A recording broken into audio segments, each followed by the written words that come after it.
السلام عليكم ورحمة الله وبركاته. هوريكم ان شاء الله حاجة لو ظهرت معاكم وانتوا بتحفروا تحت اي نبات، اعرفوا ان انتوا ماشيين صح، وان النبات ده يعتبر استخداماته ما بتستخدمش اي مبيدات خطرة على النبات او على صحة الانسان. ان شاء الله هوريكم وهنحفر مع بعض تحت جذر النبات ونشوف كده وهعرفكم. تابعونا.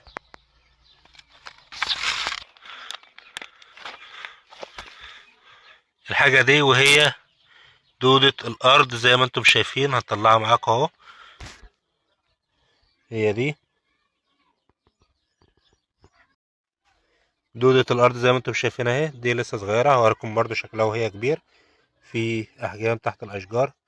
دودة الأرض دي بتعمل على تفتيت التربة، كمان تحويل المواد أو المخلفات أو أي ورق تحت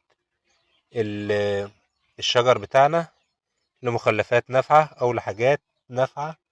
يستفاد مخلفات نافعة يستفاد منها النبات بتاعتنا. كمان بتحفر أنفاق تحت الجذور، تحت جذور الأشجار بتحفر أنفاق.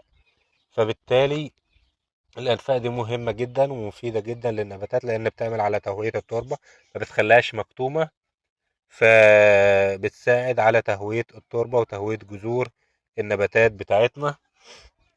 كمان يعني وجودها دليل على إن احنا ما بنستخدمش أي مواد مبيدات ضارة بالبكتيريا الموجودة في التربة، سواء في التربة أو رش بنستخدمها تضر التربة. لا، ده احنا كده ماشيين صح وشغالين تمام. هوريكم برضو، تابعونا. هنحفر تحت شجرة تانية ونشوف شكلها.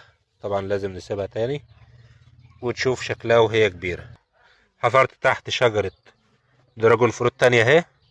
ما شاء الله، شايفين هو بيحب المكان اللي يكون فيه رطوبة كويسة وكمان فيه مخلفات عضوية، فبالتالي بيكون متوفر اكتر في الاماكن دي.